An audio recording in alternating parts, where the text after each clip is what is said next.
The clock struck midnight as Milan tripped out of her custom Cinderella Manolos, leaving one somewhere behind her. The hem of her plum-colored gown had snagged beneath the 5-inch heel and practically tossed her to the floor, forcing her to grab the hand of a passer-by to halt her fall. She'd just returned from the powder room and prayed that not many people had noticed her mishap, especially since this was Kendu's big night. He was celebrating his retirement from football and his new career as an ESPN sports commentator. This was the moment for which Kendu had been waiting. For weeks they'd chatted endlessly about it and made love in the midst of dreaming up this night's possibilities. Milan was just as excited as Kendu, if not more, and here she stood in the back of the dimly lit ballroom, off balance and doing her all to calm the butterflies in her stomach as her eyes scanned the floor in search of her missing shoe. "Milan," a whisper slipped into her ear. "I'd give you my hand, but I think I may need it." Caught off guard and realizing she'd been holding the hands of a stranger, who oddly enough knew her name, Milan quickly hobbled a little to the right, spotting her shoe. She slipped it on, then stared at Mr. Unknown. She thought he looked familiar, but she couldn't place him. He smiled. "You don't even know who I am, do you? Damn shame." He laughed slightly. Milan sucked in a sip of air and a full smile filled her face. "Samir?" she squealed. "Is that you?" He confirmed her suspicion with a one-sided grin. Milan hugged him. "Oh, my God, I haven't seen you in forever." Her eyes inspected him. He was a far cry from the kid next door whom she used to babysit.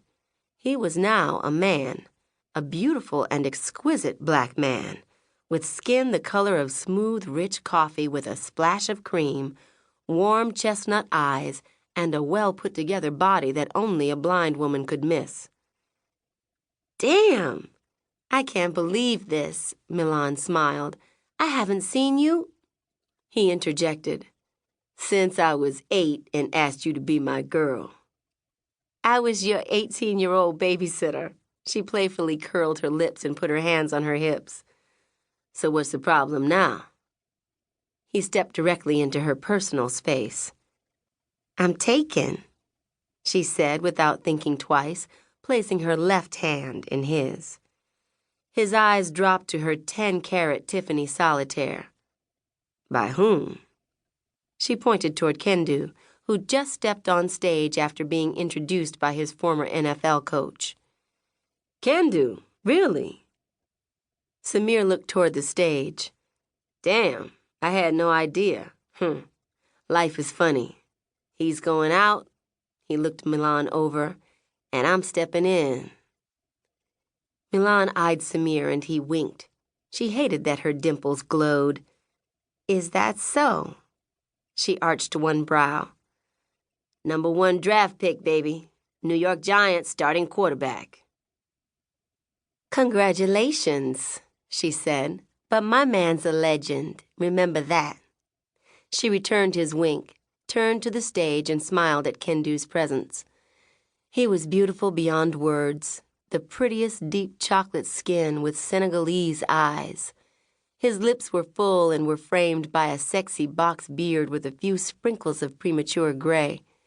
He stood 6'3" with a chiseled body, a thick neck with his daughter's name tattooed in script on the right side of it. Broad shoulders, large hands, matching feet, and a swagger that let anyone and everyone know that he handled his business and handled it well.